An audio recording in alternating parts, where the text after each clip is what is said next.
we now come to velocity analysis. What does that mean? Well, it basically will amount to relating with the velocity of a point P in two coordinate systems.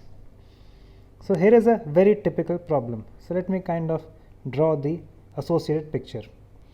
So we have a rigid body as usual, which tends to look like this, to which we are attaching a body fixed coordinate system, which is like that, and this we are saying is E1, which is changing with time, E2, which is changing with time, and E3, which is changing with time, and its origin is G, that's G, and this is E, and this BFCS or this rigid body B is following an observer sitting with this blue frame is following a particle, let us say a particle P, which is going along merrily on some curve. So basically that is what this statement is, that the velocity of point P is found to be Vp, and we are calling it Vp rel. You can use this notation or that notation. This will tend to be more common, by an observer rotating with rigid body B, which has BFCS E. So what does this really mean is that the observer in the rigid body is measuring this vector, which let us call this vector as R, P with respect to G, and this vector will change with time. After some time it may be over there, Rp slash G is changing with time, and what the observer is really doing is that he is saying that Vp in the epsilon frame, which we are saying is, we are going to call it as Vp rel, is really the time derivative, is the time derivative of Rp slash G with respect to epsilon. Okay. So this is very crucial, that the time derivative is with respect to this BFCS. That is what the first part of the setup means. The second part says that at the same time there is another coordinate system, which we call the observing or the observer coordinate system.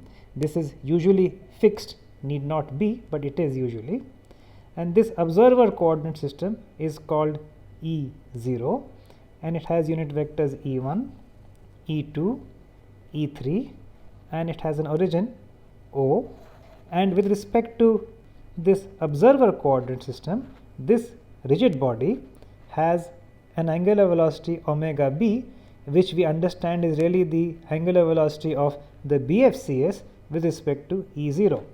This notation is clunky, so now I will increasingly start replacing it with this notation, where it is understood that this angular velocity is measured with some observer coordinate system. You are supposed to remember this. If you are struggling with that, you are most welcome to continue to use this notation. So we can draw that this rigid body is rotating at omega, which is what we call is omega b. So that is the setup. Now what can be happening is that the observer is also simultaneously measuring the location of point P, and this is denoted by this vector, and the question then is, find the velocity of P as measured by the observer, whose basically this coordinate system E0, and this velocity is what we are going to call Vp. Okay. Given that we know what the rigid body is measuring. Okay. And just to kind of set the stage here, Vp measurement in E0, which we are going to call as Vp only, just to write less, is the time derivative of R P O with respect to E0. Okay, so again note, this is a time derivative with respect to E0. Right. So over here, this is a velocity which involves time differentiating this vector with respect to an observer E0, while that velocity involves differentiating this vector with respect to an observer which is moving and rotating with the rigid body B. And the question is, find the velocity of point P as measured by E0, given that we know the velocity of point P measured by an observer sitting with the rigid body. So to solve this problem, we will consider two cases. Case 1, the origin O coincides with the origin G. That is, the origin of the observer frame moves with the origin of the body fixed coordinate system. This does not mean that the coordinate system, the red coordinate system and the blue coordinate system are always parallel. It simply means that this point and that point always remain together. So with this information, let's redraw this figure. So I am going to copy this figure onto the next page and see what changes this assumption brings. That's the figure, and what we must do is we must take this red coordinate system and make it coincide with the blue coordinate system. So that's what I'm going to do now. So that's the situation. Now after some time, what would happen? Well, this body may come to some other location, and since the observer frame will remain parallel to itself, but the blue frame would now point in some other direction. Maybe it would point this way. So at some other time, let's call it T2, the unit vectors would be oriented like this. Okay, so notice that the origin remained the same, but the blue coordinate system has changed directions, is no longer parallel to the original one, but the red coordinate system remains parallel to what it was earlier.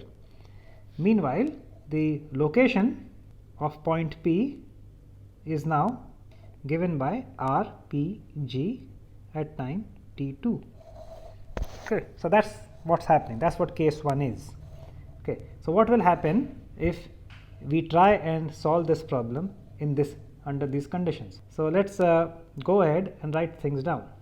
We have already discussed that the velocity of point P, which is our shorthand for velocity of point P measured in the red frame, in E0 frame, is really the rate of change of the location of P with respect to G or O. Both are the same right now. So we can write down that this is the same as R, P with respect to G, but what is the velocity of P with respect to E? We are calling this Vp rel. This is the time derivative of this very same vector, but with respect to the blue frame. If you remember the previous slide, we call such a time derivative by the notation open dot, while this time derivative was written simply as RPG dot. Now you recall the formula that we had. We said that for any vector u, u dot is u open dot plus omega epsilon epsilon 0 cross u, where this was the time rate of change of u measured with respect to E. Here, what is u? U is this vector. The location of point P is being measured with respect to E and is being measured with respect to E0. In E0, we measure this rate of change. In E, we measure this rate of change. So, with U as R, P, G of t, we get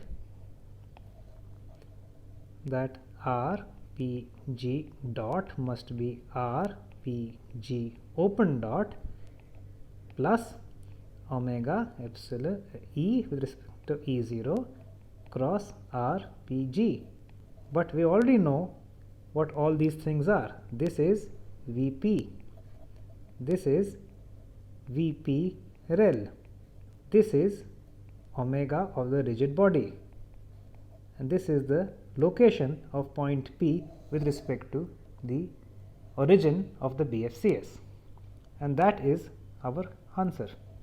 That's what we have derived, that the velocity of point P measured in the red frame is the velocity of point P measured in the blue frame, the BFCS of the rigid body B, plus the angular velocity of the rigid body as measured in the red frame cross the location of point P with respect to the common origin of E0 and E.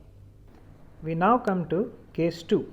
In case 2, which is the most general case, the observer frame and the rigid body's body fixed coordinate system E have different origins.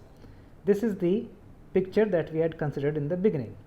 O is different from G. What would happen in this case? Let's redraw this figure and consider the situation. Okay, so what I can do is I can locate the origin of E with respect to O by the vector RGO, which I am going to do now. There it is. This is RG with respect to O as a function of time. So now what should we do? Well, we want the time rate of change of this vector, so we can very easily write that Rp with respect to O must be Rp with respect to G plus Rg with respect to O. And then if we were to differentiate this with respect to an observer sitting in the red coordinate frame, so that I will call it R dot, I will get Rpo dot will be Rpg dot plus Rgo dot. Okay, what should we do now? Well, we know that with U as Rpg, we can write down that R dot Pg must be the same as R open dot Pg plus omega of E with respect to E0 cross R Pg. So I have simply used this formula with U equal to R, well, that's wrong, with U equal to R Pg to express the time derivative in the E0 frame in terms of the time derivative in the E frame plus the correction factor. And now I can write down this formula as R dot Po is R open dot Pg plus omega E with respect to E0 cross Rp with respect to G plus R dot Go.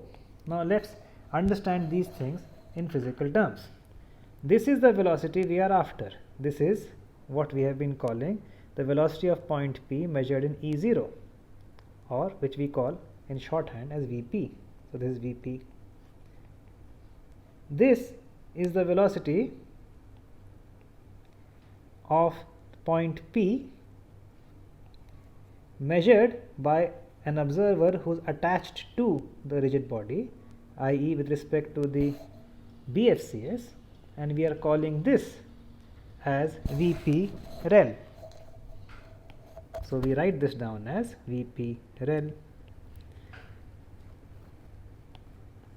Omega E with respect to E0, E is the BFCS of the body B, so this is what we are calling as a rigid body's angular velocity, shorthand as omega B,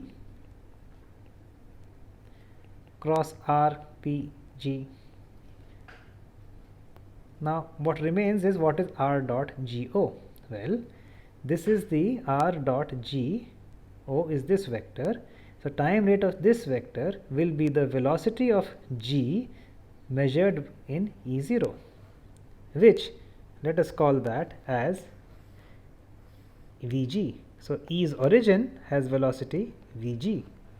So let's add that as Vg, and that's our formula, that the velocity of P measured in E0, which has a different origin compared to the BFCS, the blue frame, is the velocity of P measured with respect to the blue body fixed coordinate system plus the angular velocity of the rigid body cross the location of the point P with respect to the rigid body plus the velocity of the origin of the BFCS as measured in the observer frame. That's it, that's we are done. Now you will be noticing that this part is this part, so this much is common. So all that has happened when the origins do not coincide, when the origins are different for the observer and the BFCS, is that the velocity of the origin of the body fixed coordinate system comes in. So in some sense you can also think of it in a little different way. Let's imagine a coordinate system which is parallel to the red frame. Let's copy it and let's paste it. So here is a copy of the red frame. So these vectors are all parallel, except that this coordinate system has an origin which is attached to G. Otherwise this red frame, these two red frames are parallel. So what we are saying that the velocity of point P measured in this observer frame is the velocity of point phi measured in the blue frame plus the difference in this observation if the velocity of point P was measured with respect to the moving red frame plus the velocity of the moving red frame with respect to the E0. Okay, this case we have already done, that was this, and that is why in this formula this part captures this picture, and this brings in the correction because this red frame is moving with the rigid body while this red frame is not. Okay. So now we have understood this formula in two different ways. Okay. So let's move on to an application of this formula.